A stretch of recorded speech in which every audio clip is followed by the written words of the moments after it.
Welcome to iPad Pros, the show all about using your iPad to be productive and get work done. I'm Tim Chen, host of the show. Welcome back to another episode of iPad Pros. Joining me today on the podcast once again is Matthew and Michael Daley, who were last on episode 179 of this podcast back in August of 2023. They're back on the podcast to talk about kind of their hopes for upcoming iPad OS updates, hardware, how they use the iPad, and dive into a couple things from their website, iPadProductivity.com. And I'd really encourage you to go check out and subscribe to iPadProductivity.com. Totally free, great website to check out. If you'd like to support this podcast, you can do so over at patreon.com/iPadPros or by subscribing to Apple Podcasts. My great thanks to everyone that financially supports the show. And by supporting the show, you'll get early access to both iPad Pros and my other podcast, Vision Pros. With that, here's my discussion with Michael and Matthew Daley. Enjoy. Welcome back to the podcast. We have the duo once again, Michael and Matthew Daley. Welcome. How you doing, Matthew? Doing well, thanks, Tim. Great to be back on the show again. Super to see you. You too. Yeah. How you doing, Michael? Yeah, so doing very well, thanks, Tim. And yeah, once again excited to discuss the different topics that we have on offer. Yeah, so we got a lot to get to. I guess, before we dive into a big topic, can we just remind the audience kind of where you guys came from in iPad world, why you guys are into the iPad, and if anything's changed with your iPad setups? Right, okay, no problem. So a bit about our journey and how we became ultimately obsessed with these devices we call iPads. So we work in a family business where we import and sell products to our distributors across the country. And a big part of our business is actually sales. So at the office, I was back in the day, talking around 2010, working on an Acer computer, which was about 2 inches thick and weighed about, I actually looked the spec up the other day, it actually weighed 5.3 pounds. So, I mean, that's no joke. And at the time, it was a good computer. So I was doing everything you would expect a sales manager to be doing then. Emailing, sending product offers, putting PowerPoint presentations together, sending quotes, drawing up sales spreadsheets, that kind of thing. But it was heavy. It was heavy as heck, and it always needed to be plugged in. And oh man, I hated the boot up time, which was normal for a computer of this time. But the antivirus pop-ups, the system notifications, it was never-ending. It seemed never-ending. It was irritating. And for 8 years, I suppose, before the iPad came out in 2012, I had to take a filofax. For listeners who don't know, that would be a leather-bound personal organizer, if you like. And it carries basically a multitude of different things. So it would carry like product brochures, credit apps, so credit applications, price lists, notepads, pens, diary, calendar, the whole thing. And suddenly, when the third gen iPad came out in 2012, our dad, Mike and I's dad, who happens to be our MD, said to me at the time, he said, "So what do you think of this? What do you think of this iPad? And would you like one?" So I said, heck yes, I would love one. And I said, this would be fantastic for our sales team. And just like that, all of a sudden, I didn't need to carry around my heavy laptop. There was no load time, no irritational pop-ups. It was unbelievably light. Didn't ever need to be plugged in really. Had cellular, and opening apps was instantaneous. Brochures looked gorgeous in front of our customers. And just like that, my filofax with all my brochures and credit apps, prices, all that stuff was gone. So that was a total game changer. And it revolutionized the way we worked. And it made such a difference to the enjoyment of my job. It was a game changer. And that ultimately was the stepping stone into the fascination of this device. Very cool.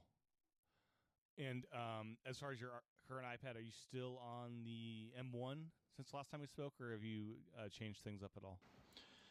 So we are both still on the M1 12.9 iPad Pro, and it's been a fantastic device. We are noticing some performance. I hate to use the word lag, but there are some noticeable signs of aging that we're seeing now, and yeah, there's no doubt it's performance related. We could do with an improvement in the hardware now, and we are going to be upgrading to the M5 iPad Pros, which I'm pretty certain are going to come out at the end of the year. Yeah, they're on an 18-month cycle, so last time it was in the summertime, this time it'll be later half of the year. And when the M4s came out, you weren't kind of experiencing these issues with... We were, and I'm sure Mike will probably chime in on this a bit. We were noticing it.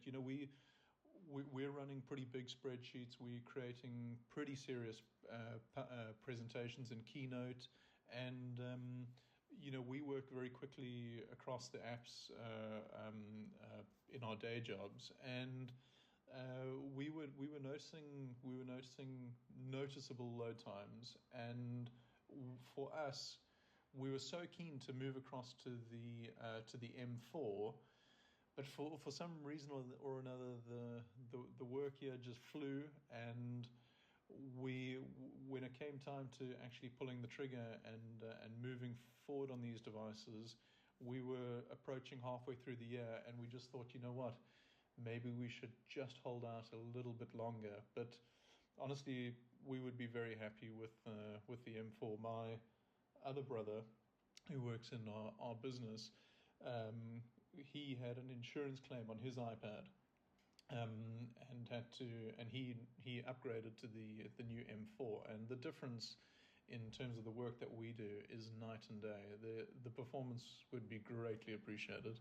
Nice, yeah. And do you think you'd end up getting the nano texture variety? I love my nano texture on my 11-inch M4, and I think it's just a phenomenal improvement over just using it anywhere.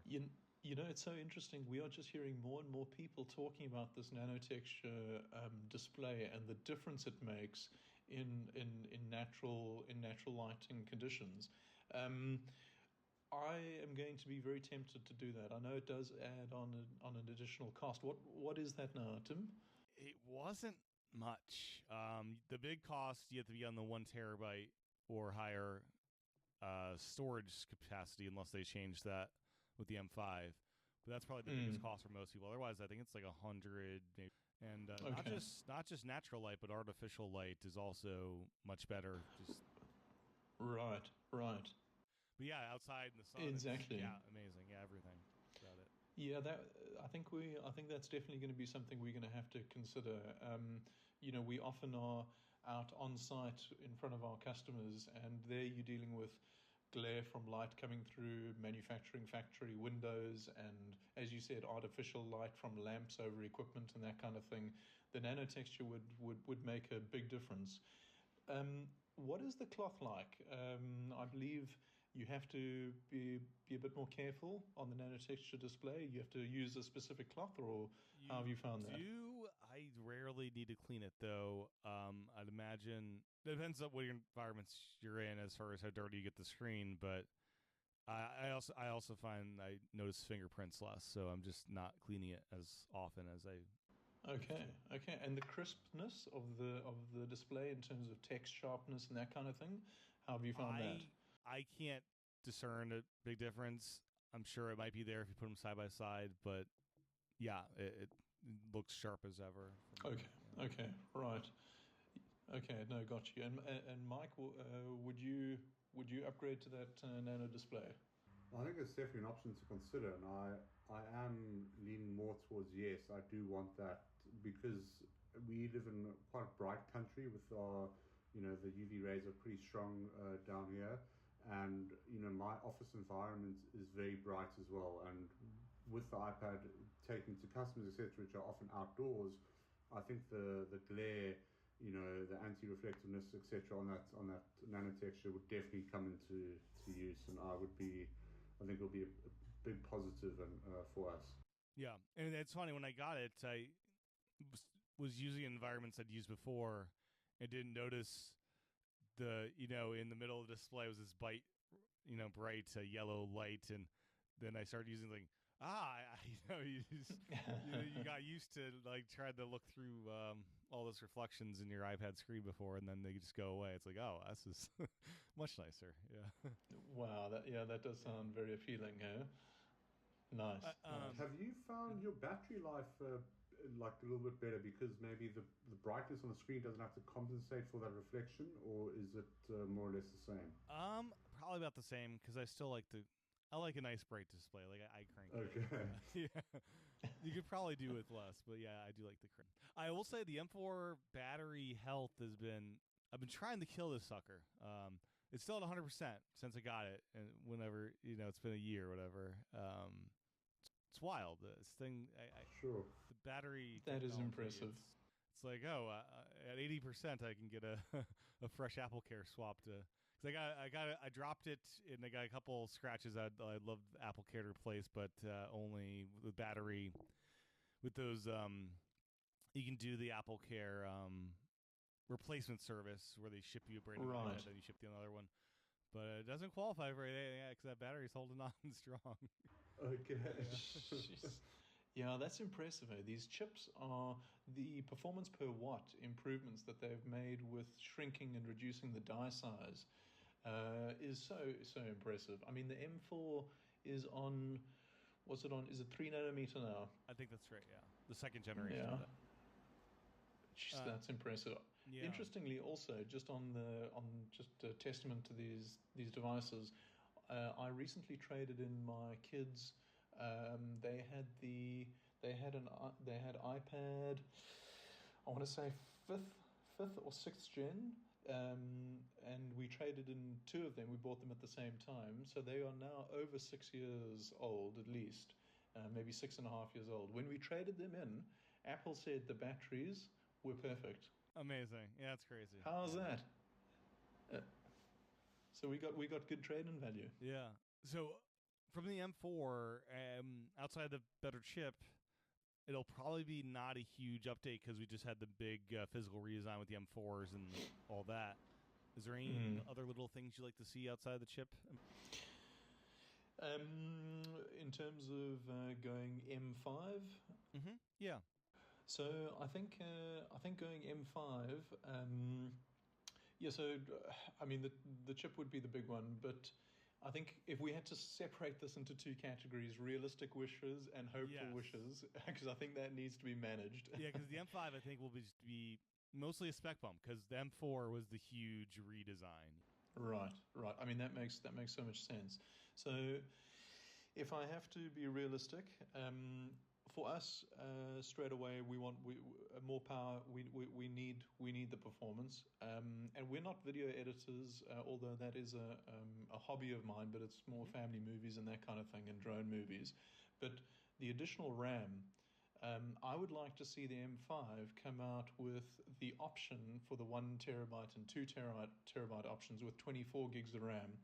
I think that time is now due, and I think considering the price that you're paying for these iPads and what they're capable of, I think Apple needs to go that route. I'd be surprised if they don't, but 24 gigs of RAM would be great. Better battery. I'd like to see some improvements in battery, but we might get that just in technology improvements. But another Thunderbolt port, I think that's about due on these devices, and I don't think that's unrealistic. But something else that maybe is a little less unthought of would be to get the further development and more use of the copper heatsink on the back of the logo. You know, when you consider using your iPad for whether it's gaming or some of these intensive tasks, you know, the iPad's performing incredibly well. There's a lot of performance that the device is kicking out, and the device does warm up. The more they can manage and evolve and improve on the thermal throttling, I think that would go a long way. And I don't think, I mean, we saw that in the M4 iPads. They even mentioned it in the keynote, and that was quite neat to see. And I would be surprised if they're not trying to develop that and enhance on that. And then in terms of hopeful wishes, I would love to see a 15-inch iPad Pro, but as you said, unless that falls into another category, we're not going to see it. But it might. Who knows? It might be like an iPad Ultra.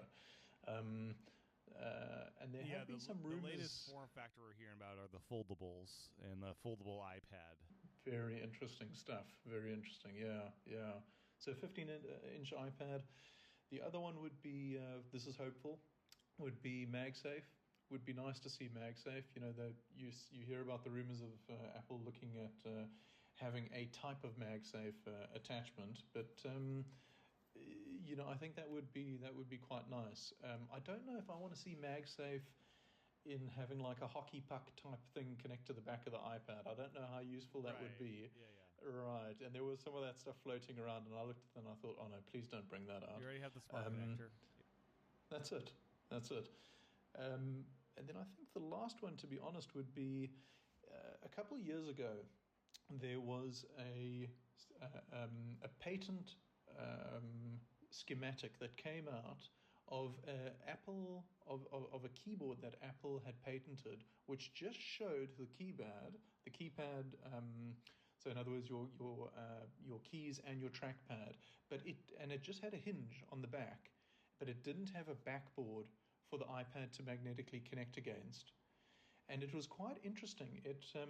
If you remember the Bridge keyboards, it looked very similar to a Bridge.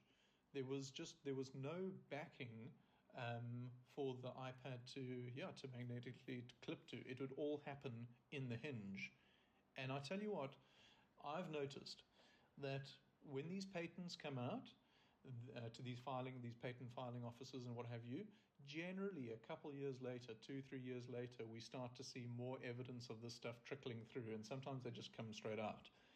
And I reckon that could be in the works. That would be a hopeful, but you know, with the fact that the M4 iPad Pros have just had a keyboard redesign, that I suppose what they could do is they could make it compatible with the current M4s, so as not to upset anyone. But from a production line point of view, you'd probably find that kind of keyboard would come out maybe a year or so later. Sure. But that would be a hopeful. Yeah, that'd be cool. Mike, on your side?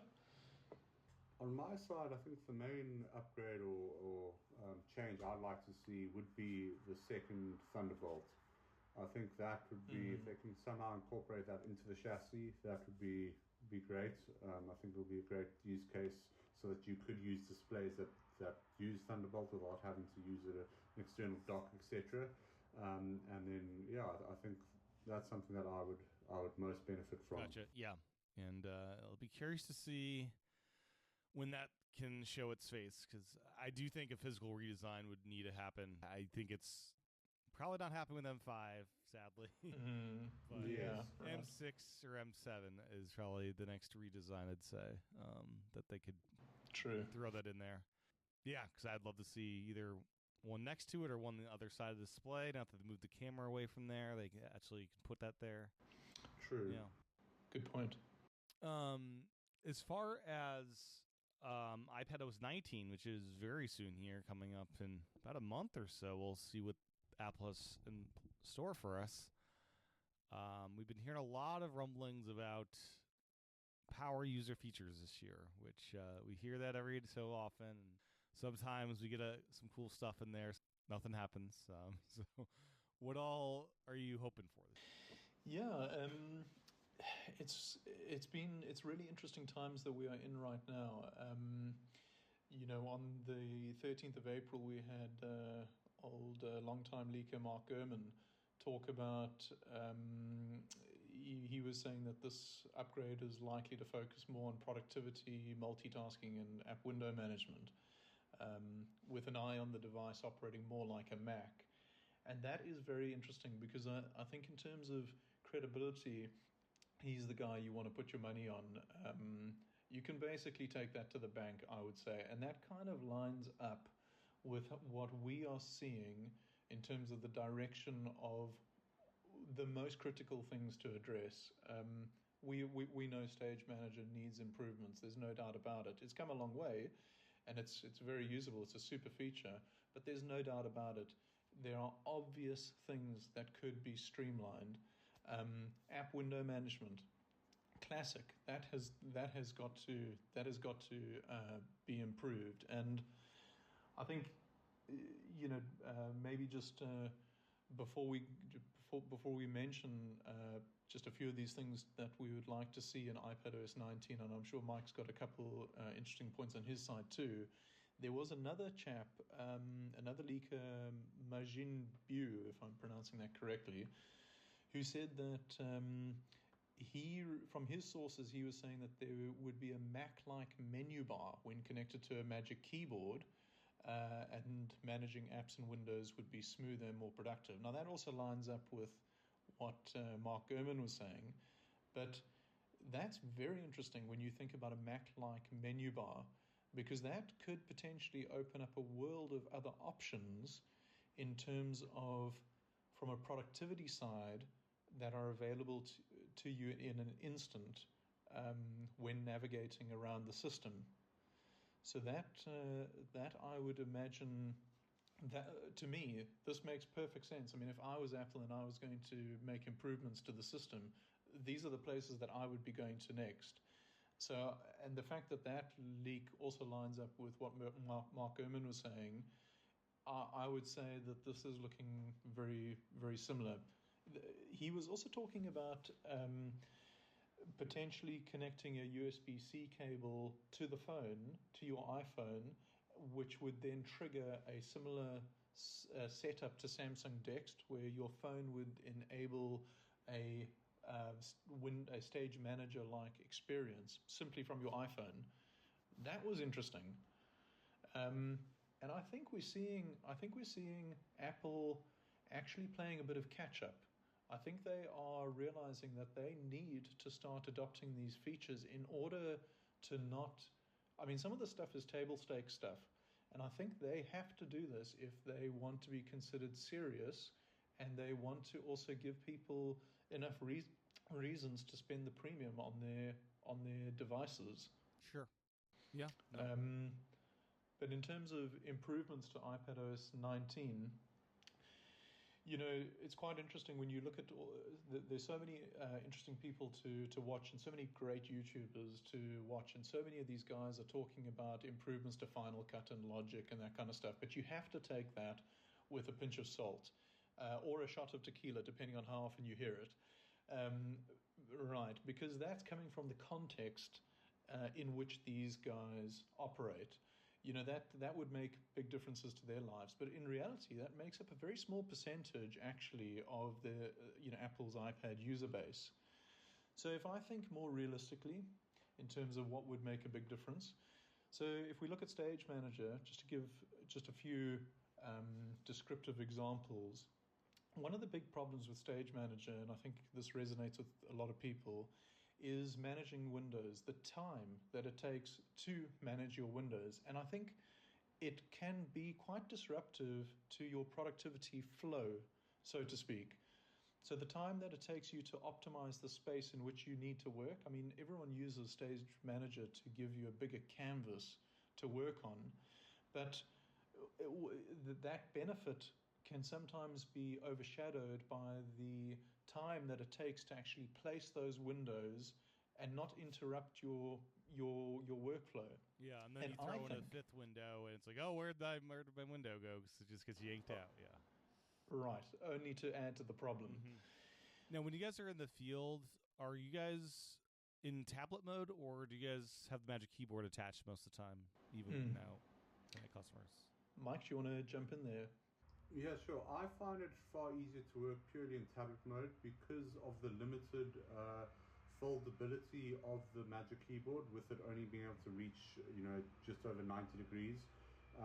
So it makes it a bit awkward to use. So I rather just disconnect it from the Magic Keyboard and use it in full tablet mode. Touchscreen obviously speeds up the process, and obviously typing becomes a little bit less intuitive, but with being able to move or split the keyboard so you can use the thumbs, that obviously assists as well.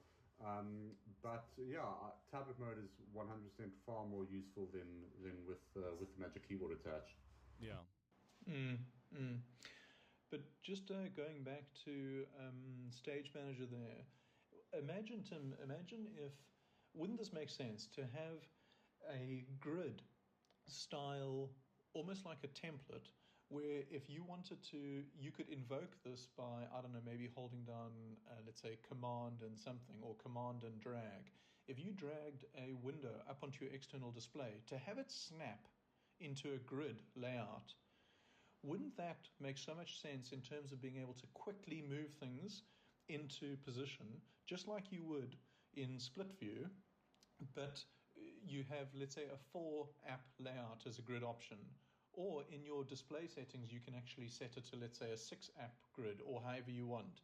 Just to be able to, to be able to throw those windows into place very quickly and have them snap and fill up the screen nicely, so you don't have wasted space. That would make so much sense, you know. Or like a mission control type arrangement.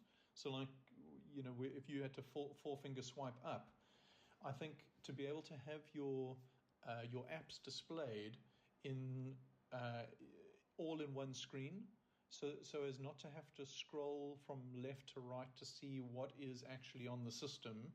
I think at a glance that would also be a productivity improvement. For sure. I think other improvements, to be able to share your external monitor, I would really like that. You know, if I'm on a business call or what have you, quite often I'm using my external monitor. I'd like to share that screen. I don't want to have to, you know, unplug to only share my current screen. Oh, so you can only share the iPad's built-in screen through the FaceTime and other mechanisms. That's right. Yeah. That's it. Yeah. Wow. I guess I didn't realize that. Yeah. So, you know, and that's something that comes up often. You know, I'd love to be able to share my external display. Maybe I'm running a presentation or something and I've got notes on the iPad, but I've got my presentation on the external. I'd love to share the presentation, and in so many other contexts, but also for your business users, to be able to change your background. That's so important. I mean, this kind of stuff, as I said earlier, this is table stakes. You should be able to change your background in FaceTime. You know, I mean, you've got portrait, you've got all the powerful features of Face ID that are built in, you know, to crop out your background and that kind of stuff. It only makes sense. You should be able to change your background. The other nice thing that I'd love to see in Spotlight search needs to incorporate Apple Intelligence. Surely the two should move together. They should merge. So as opposed to pressing Globe S to invoke Siri, which is on the beta, we're running the beta at the moment, this should be standard part and parcel with Spotlight search. It would make discoverability of additional functions in Spotlight so much more apparent. Yeah, it'd be an interesting battery concern, I guess, if you're doing large language models every time you're doing a Spotlight search, because I believe it's doing a local, like, powering up. I don't know how bad battery life is doing that all the time. I'm not sure. I've not done those tests of trying to do that, but that would be, if they can figure that out, that'd be cool. It'd be very cool. That's a good point. Yeah, I mean, they should, you know, the system should know, okay, I can in a second. I mean, the RAM access or rather the SSD speeds on these devices are so fast. They should be able to instantly determine if the request you're looking for is on device or perhaps not. I'm sure Apple can figure this out, but that is a good point that you raised. Yeah, true. No, that'd be amazing. Well, anything else iPadOS 19 related? Yeah, sorry. For me, I think it's once again related to the second screen or external monitor. I mean, I find myself working at least 60 to 70% of the time with the external monitor connected with Stage Manager, etc. And I find, you know, simple little things such as opening FaceTime. For example, if I'm receiving a FaceTime call and I accept it on my monitor because the notification only displays on the monitor, not on the iPad, the camera will only activate when FaceTime is open on the external monitor. Even if I move the FaceTime to be open on the iPad, the camera then will turn off, and I'll try to activate it, then it just is blurry. So simple bug fixes like that are very annoying, and I would imagine that they're fairly simple to solve, and those little improvements I'd love to see. The same with opening third-party apps, etc. I have similar issues like with remote management software, etc. as well, such as like AnyDesk, etc. I find I'm having to try and open it either on the external or the iPad first to allow me to have access to both screens, etc. And it can be quite frustrating. So those simple improvements I would like to see with iPadOS 19. I would also like to see improvements with the cloud syncing. I find iCloud syncing, to be a big bottleneck in the system with certain aspects. For example, we operate with a lot of shared folders within our company and a lot of shared spreadsheets and other documents that we utilize.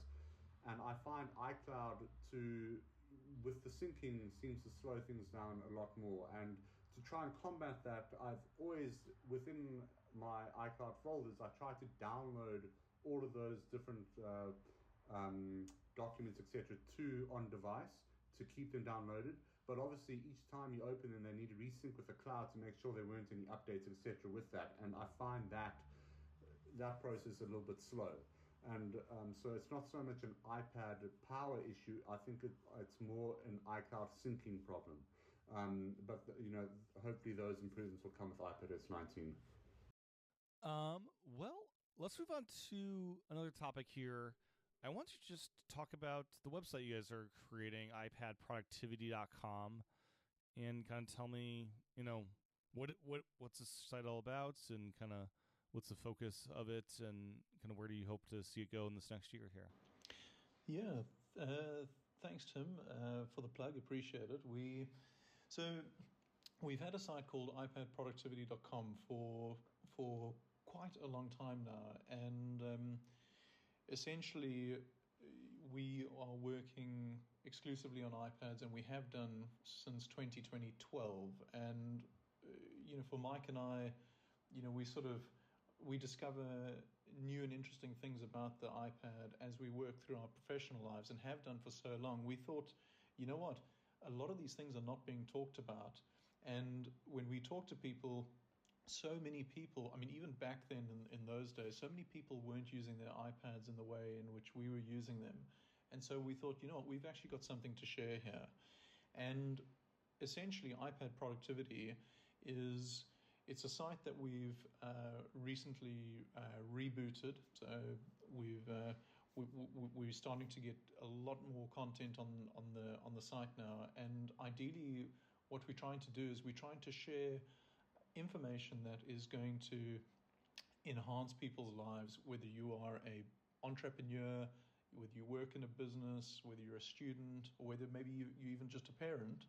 So somebody who works from an iPad or uses their iPad as their only computer, this site we would like to be a treasure trove of resources that can really add value in your lives. So the idea here is to have interesting content that really can make a difference. And I think ultimately, when we look at what we're wanting to do with the site, I think we want to create a sense of community on the site. We want the site to be a place where power users, iPad-only users, guys who are using their iPads considerably more than what a normal person would be doing. We want this to be a safe space where you can go to and you can actually interact with each other, and there's no negative, there's no iPad bashing, there's no hate. You're in a good place. You're in a safe space, and so that's what we are going to be creating in the future. We've just jumped onto X as well, so we're brand new to the X thing.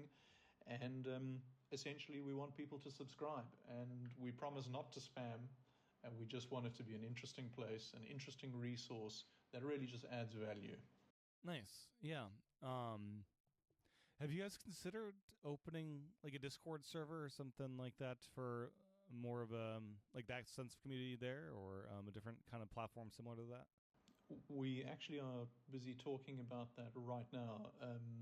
we're looking at Discord, and we're looking at perhaps adding a plugin for a forum type community on the website. We're toying between the two ideas. Both are nice. We also want to make sure that we're appealing to a younger audience as well, because we feel like we've got quite a lot to share for guys who are moving into that iPad space, whether it's for school or if you're a student or that kind of thing, and you love the device and maybe you want to take the device further into your working environment. How can you set yourself up for success in understanding how the device can actually work to your needs? Because there are so many myths out there that are not actually true when it comes to the iPad. It's a modern system. You just have to understand a different way about working it. We're looking at Discord, and we're looking at building a forum section to the site. But keep your eyes on this space. It is going to be a good place to go if you're an iPad lover. Nice. And then I guess the final question regarding iPadProductivity.com. You mentioned video editing early in this episode. Is that something you want to venture into, once a month or so often, do a little video that's part of the site and has the YouTube audience as well? So what we've been doing is on some of our posts, we've actually to depict and to show steps to follow to do a process or to explain and describe a process. Often that can be done quite well these days in just the form of a GIF or just a very short video, and I think that kind of content will flow nicely amongst the articles. I don't think we are going to be doing video content. I think there's quite a lot of YouTubers that are already doing that. And I think we want our space to be different from now, but that's, you never say never, because we might land up doing that. I don't know, but for now, I don't think so. Okay, cool deal. Next thing on our list is Apple's iPad dilemma, and that's something you're working on for the site, I believe. And tell me about this upcoming article and kind of your thoughts here. Right, so I hope I do this justice, because this is in the early stages. So please bear with me. So as you've said, the title of this article is called Apple's iPad Dilemma. Essentially, without giving away too much about the article, but giving your listeners enough to understand a bit about what's going on, I'll try and unpack a little bit of it for you now. So essentially, with this article, the iPad right now in 2025 is in a very strange space, and I think a lot of people sort of sit back and sort of wonder how the iPad got here, not in terms of natural development and progression amongst the iPad, but in terms of what's actually been going on behind the scenes, because there's been some strange things that have happened over the years in terms of the iPad's life. And I think if Apple are listening to this, there may be something that Apple can take out of this strategically. And in this article, at the end of the article, we're actually going to put our suggestions, which there may be something in it for Cupertino. But I mean, that's not to sound too big-headed or anything. I hope they're listening, because there is genuinely some merit to this stuff. So just quickly, just to run through just a couple of these things that are going to be in this article, which honestly it's quite interesting when you think about it. If we have a look at when the iPad actually launched in 2010, it was truly unlike anything the world had actually seen. And even today, in 2025, if you look at a sci-fi movie, a good sci-fi movie, those movies depict a portable computer to this day still resembling something similar to an iPad. And when you think about it, maybe it's a tablet, a sheet of glass, just a pure sheet of glass. If you picture some of these sci-fi movies we love. Yeah, transparent maybe it's computers somehow in there. That's it, exactly. Or you think about maybe a thin tube. Imagine the same sort of thickness as a pencil, and out of it displays a hologram that resembles a tablet. So I think Apple knew when they launched in 2010, they had something that was so far ahead of the game. And keeping that aside now, if we compare the iPad to the Mac, there is no doubt that when you look at it, the iPad is a more modern computing device. And if you look at the operating system, for example, just in terms of the time frame that the operating system came about for iPad, it came out much later than Mac OS. That was based on essentially, and I don't want to use the word legacy software, but it is really. And when you consider that, when working on a Mac or a PC, and nothing against these devices, when you work on those systems, there is a set of instructions that you have to follow, a pathway, so to speak, to getting things done.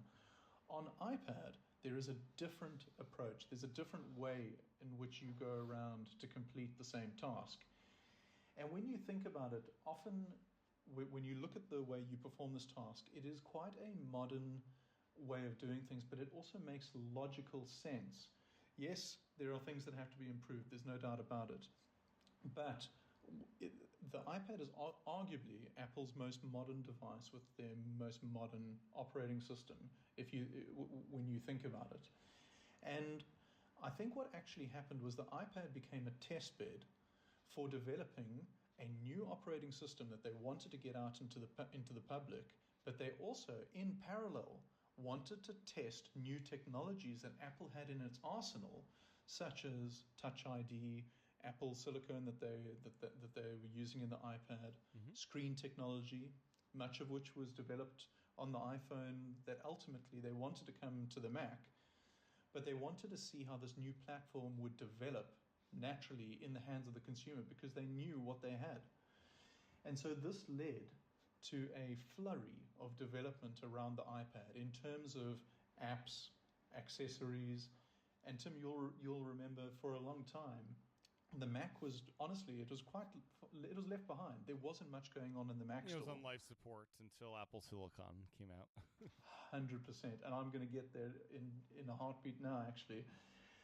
And I think Apple could see what was unfolding before their eyes with the rapid development of the iPad.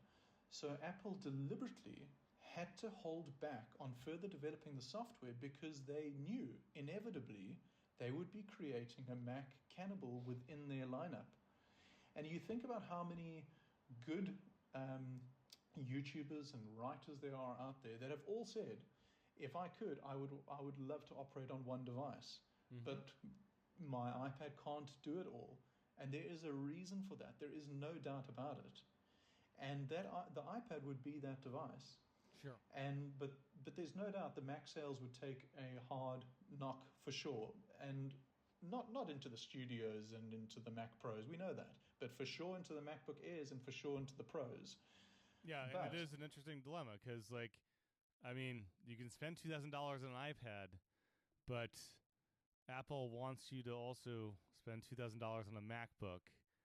But should they really want you to? Should they really?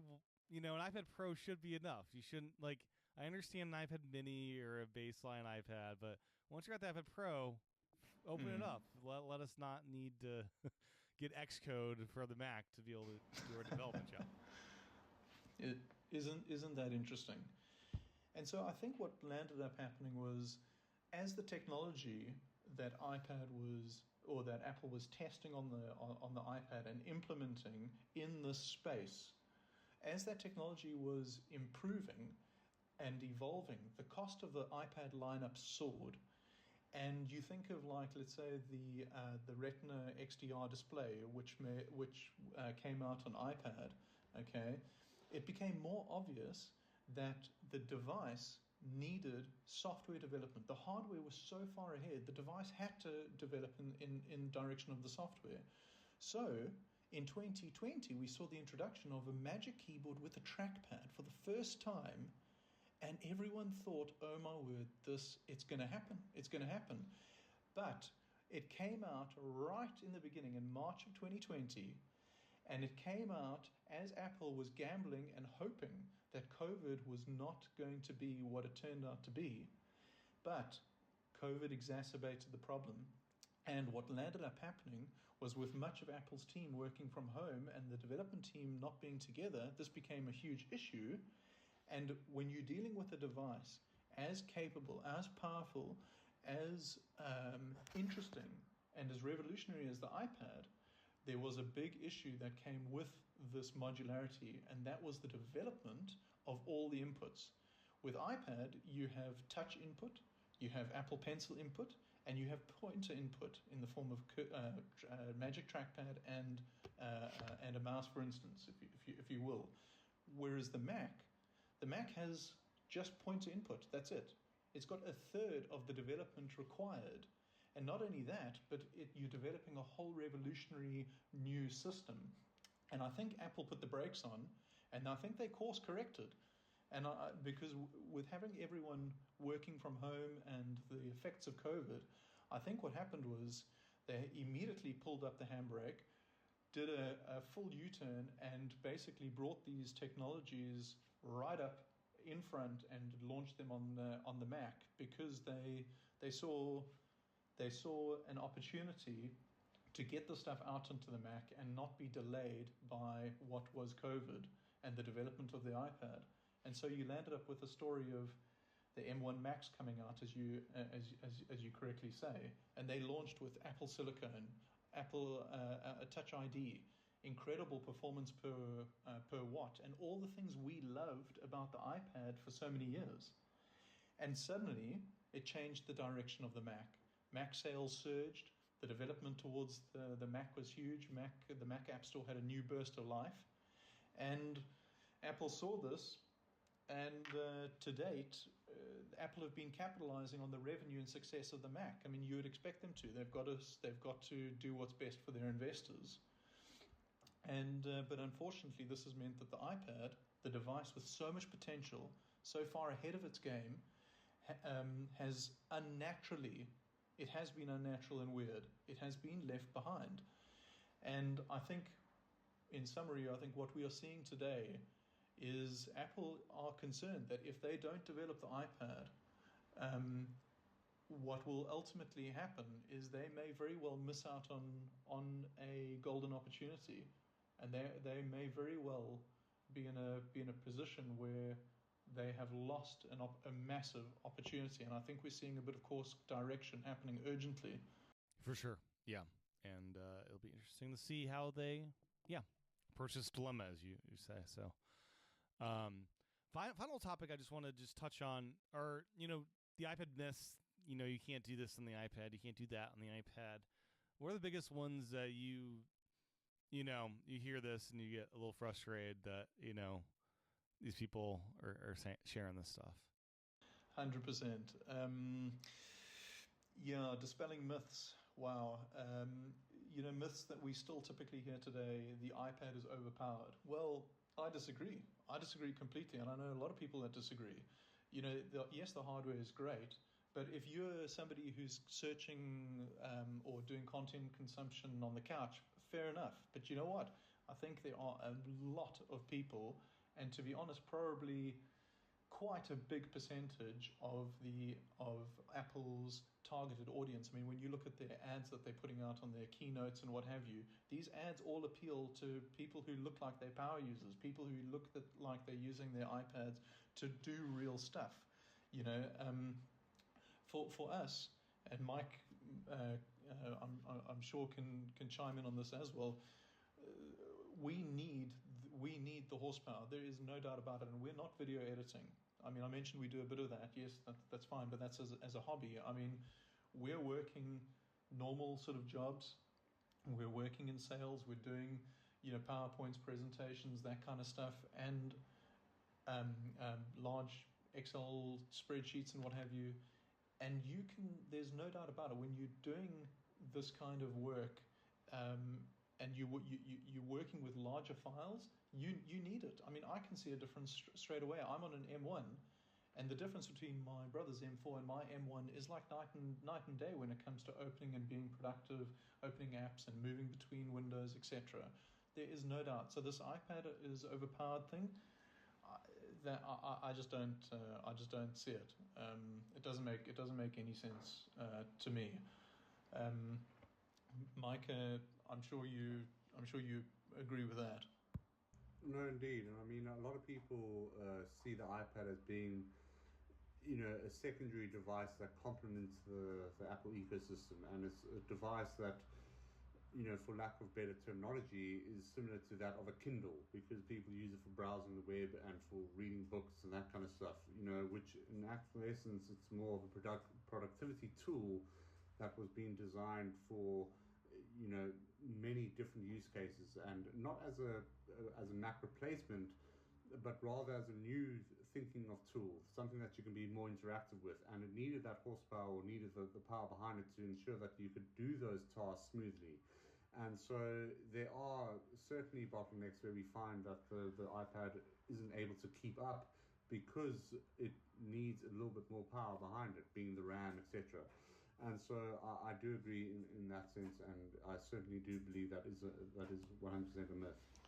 The other one is when guys talk about the iPad not being good for complex file management. So this is simply not true.